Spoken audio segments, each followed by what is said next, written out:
Ashama harka fuunee akkam jirtanii kabajamtoota fi jaalatamtoota chaayinaa raayyaantu asallaa jalatti argamtan nagaan koo bakka jirtanitti nagaa qabu. Baga guyyaa du'aa ka'uu gooftaa keenya Yesuus Kiristoos isin jechuun jaaladha hundi keessan hordoftoota kooyi. Egaa kaarra akkuma argitan maatii koo kanaan dura wal isin barsiisa jedhee haalli naan jechuu iddoo osoo wal isin barsiisin guyyaan har'aa immoo guyyaa gaarii ta'ee fuula kaameeratti isaan qabatee dhufeetoo jira.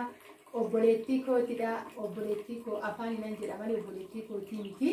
Haadha koo na deesse jechuun ni danda'ama. Na guddistee abbaan manaa ishiitillee akkasumas isiniin jedhaa egaa abbaan manaa ishii yeroo tokko intarbii gubbaatti dubbadhee tan ture mudannoo gubbaa irratti warri beektan waggaa raattan dhuguma inni abbaadha naan jettanii turtanii Beerutitti rakkoo baay'ee dhina keessa seenee hoggaan karaa biyyaa deebi'u. Asumaan kootaa buna dhugaa isiniin jechaa jira asitti nyaachaa jirra dhugaa jirra. Egaa kaawwanna inni miidhaa ishiidha ol miidhame dubbadhee tan ture viidiyoo san gubbaarratti mana yootiitti jechuudha. Egaa mee har'a isaan nagaa isiniin jedhu baga geessan isiniin jedhu. Kanaafuyyuu karma isaaniitiin isin dabarsa. Egaa kunoo haala kanaan nyaanni wanni dhabamee jiru cuukkoon jira. Wanti diimaan hojjetamee jira. Kenneettoon as bakka kana jira. Hunduyyuu mana guunnee jirra. Me ati nagaa jedhi gaafadhu. Nagaa jedhi mee hordoftoota kooti. Me nagaa jedhi.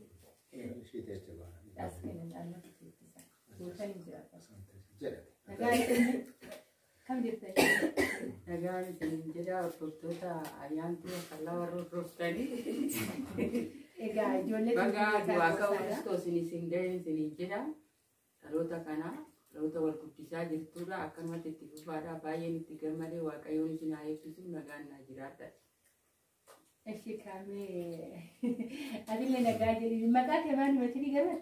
Xiqqii abarraatan jedhama. Mee atillee nagaa jedhi hordoftoota kootiin baga isiniin ga'e jedhin. Dursee baga isiniin ga'e isin jedha. Waaqayyoon Waaqayyo Yesuus Kiristoos baga isin ga'e jedha. Ammas isinii baay'eetti nama hordoftoota ayyaantuu asallaa jalatti wayisii faarfattoota waan egaa kaani yeroo akkuma diraamaa baay'ee gaarii oduu diraamaa irratti qabattee dhufe baay'ee nama kabachiisuu jaalatudha. Kaameeraa duuba garuu namoota baay'eetu jira. Ijoolleen ishiitillee kaameeraa duuba jiru.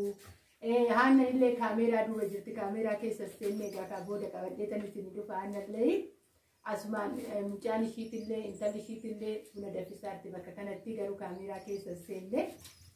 Abbaan manaa ishii baay'ee nama kofalchiisudha. Baay'ee nama taphachiisudha.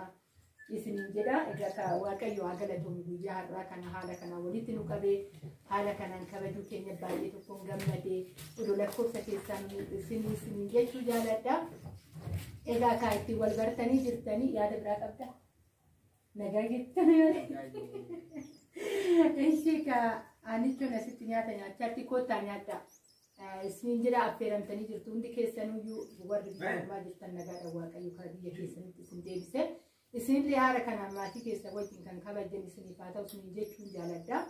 Egaa viidiyoon har'a guyyaa har'aa ganaadha iddoo adda addaa hoggaa deemnu samoona kana wantoota adda addaa isiniif qabadhee too dhufan isiniin jedha. Har'aaf maatii koo wajjin haala kanaan dabarseetoo jira isinillee bakka jirtanitti. Nageenya boqonnaa gammachuu isiniif haa ta'u maatii keessanillee biyya jiranitti nagaadha Waaqayyo wal isin argisiisu isiniin jechuun jaaladha. Egaa viidiyoo isinitti dheeressu haga kana maatii kootiin erga wal isin barsiise. Egaa immoo boodas warrootaa fi walan isin barsiisan isiniin jedha. Kaameeraa duuballee namoota akkuma dubbadhe ijoolleen isin jirti. Gaafa tokko immoo isaanillee qabadhee tan dhufa gaafii adda addaa gaafachuudhaaf jechuudha. Egaa dhaloota keessa waa baay'ee jira. Wanta isaan qabadhee tan dhufeetu achumaa wal isin barsiisee gaafii adda addaatillee qabadheetu dhufa isaa wajjiniin amma bakka jirtanitti Waaqayyo isiniif haa ta'u bula jirtanitti isinillee gammachuu boqonnaa Waaqayyo isiniif haa kennu isiniin jechuun jaaladha.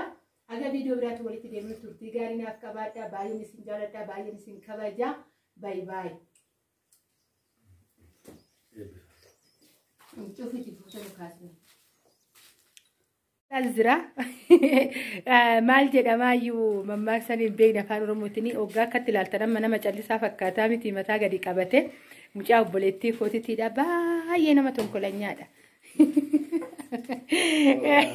Ol jedhi kaayi ol jedhi mataan daffainiiti. Nama callisaa miskiina wayii fakkaataa miti akkatti hoggaa laaltan mana kana keessatti kan afaan nu goggogsaa jiraatu isaadha. Isiniin jechuun jaaladhaan nurra fantar jedhee ta'a mala qaba waan ta'eef iyyuu haala kanaa wajjin dabarsinee isiniin jedha. Kun bunatu iyyuu daffaa jiran isiniin jedha haala kanaan mana obboleettii kootitti dabarsinee ayyaana. Egaa ayyaanni Faasigaa yeroo kana haala kanaan dabarsinee jirra. Waaqayyo haa galatoomuun isiniin jedha. Kunoo kana fakkaataa isinillee bakka jirtanitti nagaan utaa isiniin jedha. Egaa viidiyoon kana bichaa miti viidiyoo biraatiinis walitti deebinaa torbee kana walumaan turra. Bashannanaa iddoo adda addaatillee isiniin jedha. Har'aaf viidiyoo mana obboleettii kootti kanan hojjedhe kana fakkaatan isiniin jechuu jaaladha. Turtii gaarii irra deebidha.